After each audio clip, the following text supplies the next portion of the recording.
जय हिंद दोस्तों, डिस्क्लेमर पढ़ लीजिएगा। मैं सेबी पंजीकृत सलाहकार नहीं हूं दोस्तों। रिलायंस पावर भाई 5-5.5% की गिरावट आ गई है। अब केवल इसी में गिरावट नहीं आ रही है, पूरे मार्केट में गिरावट आ रही है। तो अभी जो भी शेयर गिर रहे हैं, हाँ थोड़े से ज्यादा गिर रहे हैं, तो उनमें ढूंढने वाली बात है कि हाँ किस वजह से गिरा है। नहीं तो अगर नॉर्मल गिर रहे हैं तो मान के चलिए कि मार्केट गिरा है तो उसके वजह से ही सभी के सभी गिरे हैं। क्योंकि जब हवा चलती है जिधर की साइड में, सारे भी जो भी पत्ते धूल कण देखेंगे तो उधर के साइड में ही जो है जाते हैं, ठीक है ना, हवा के रुख के साथ। वही चीज देखने के लिए मिल रहा है हम लोगों को रिलायंस पावर में भी। हालांकि ये थोड़ा सा नॉर्मल से ज्यादा गिरा है, क्योंकि मार्केट 1% गिरा है, तो आप छोटे स्टॉक है तो 2% गिर जाइए, ठीक है। और भी तरी छोटे शेयर हो तो 2.5% गिर जाइए। अब 5.5% गिरने की क्या जरूरत थी।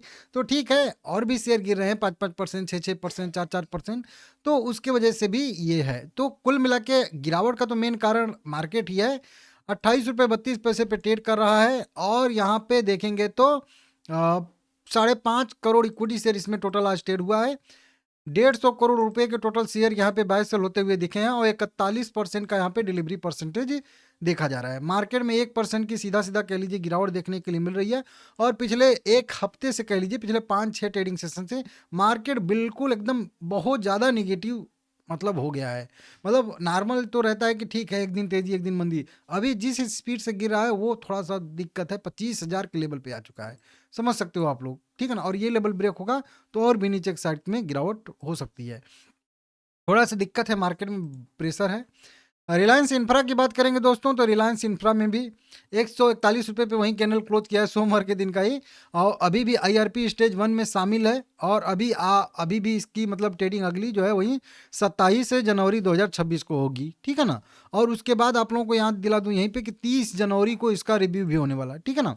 अगला ट्रेडिंग सेशन 27 जनवरी को रहेगा, तो आप लोग देख लीजिएगा अपने हिसाब से।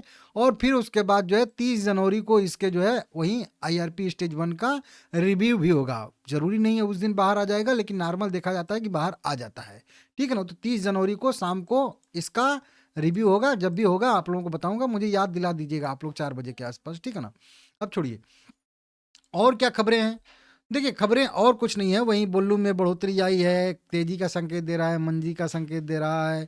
इस तरीके से आप लोग देख सकते हो यहाँ पे कई सारे मतलब रिलायंस पावर से जुड़ी हुई खबरें छोटी बड़ी निकल के सामने आ रही हैं। आर्टिकल मतलब छोटे बड़े कई सारे लिखे गए हैं, लेकिन उनका कोई महत्व है नहीं। जितना वो लोग बताएंगे उतना मैं ही यहाँ पे बता दूंगा आप लोगों को, ठीक है ना। शेयर होल्डिंग पैटर्न का अपडेट आया है, जिसमें रिलायंस पावर में एफआईआई की होल्डिंग मामूली सी बढ़ी है। डीआईएच की होल्डिंग 3.75% से घट के केवल 3% पे आ चुकी है, तो वहाँ पे थोड़ी सी गिरावट आई है। और पब्लिक की होल्डिंग बढ़ती हुई नजर आ रही है, 58.2% से बढ़ के 58.7% हो चुकी है होल्डिंग। तो एफआईआईज की बढ़ी है छोटी सी, और डीआईएच की थोड़ी ज़्यादा घटी है, और पब्लिक की दोनों का यहाँ पे मिला के बढ़ा है, ठीक है ना। इस तरीके से यहाँ पे आया है।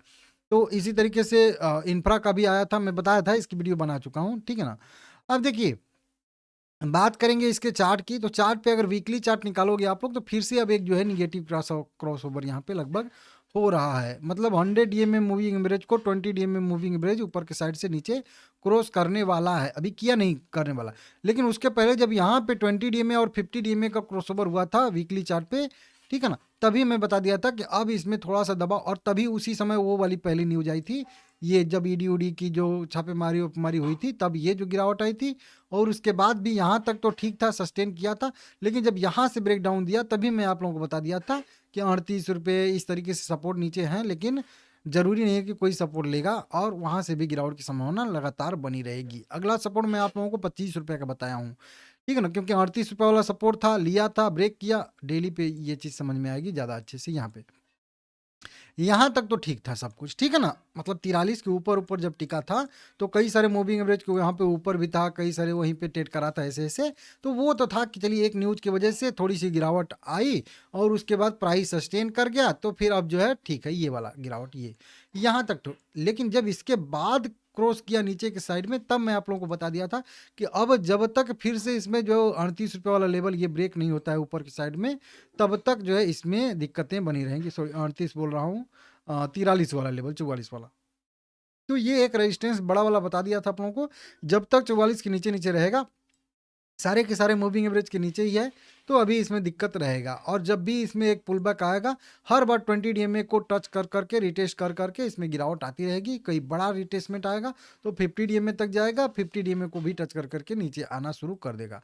वही चीज़ हो रहा है। और आप लोगों को बताया था ये वाला अभी हाल फिलहाल का ही 38 वाला रेजिस्टेंस, कि अभी 38 पे भी ये संकेत दिया था कि 38 को ब्रेक करने की पोजीशन में नहीं है, नहीं कर पा रहा है, तो यहाँ से फिर से 32 आएगा, और 32 ब्रेक होता है तो नीचे की साइड में 25 रुपये तक भी जा सकता है। सेम वही चीज़ है, निगेटिव सेंटीमेंट पहले से ही है, निगेटिव व्यू पहले से ही है। अगला सपोर्ट इसका 25 पे बनेगा। बाकी आप लोग क्या करना है क्या नहीं करना है अपने हिसाब से डिसाइड कर सकते हो, अपने साइड से देख सकते हो, ठीक है ना। बाकी अगर 25 पे भी अगर नहीं टिकता है तो 18 रुपये भी इसका अगला सपोर्ट है। तो अभी भी इसमें गिरावट की संभावना बहुत ज़्यादा है, ये पहले से ही है। और अभी तक जो भी इसमें निगेटिव खबरें पहले से चल रही थी वो सारी की सारी खबरें जस की तस हैं। किसी भी खबर में कोई राहत नहीं मिली है, बस खबरें नहीं आ रही हैं, बस इतना ही है, ठीक है ना। नहीं तो अभी कोई भी मैटर जितना भी चल रहा है कोई भी सॉल्व नहीं हुआ है, मतलब कह लीजिए, ठीक है ना। सब चल रहा है और ये भी चलेगा बहुत लंबे टाइम फ्रेम में। तो देख लीजिएगा आप लोग। हाँ, कोई अगर पॉजिटिव खबर आती है, मार्केट को ऐसा कुछ लगता है तो रिकवरी की संभावना बनेगी, लेकिन फिलहाल में तो ऐसा कुछ दिख तो नहीं रहा है, ठीक है ना। लाइक कर दीजिएगा, चैनल को सब्सक्राइब करिएगा।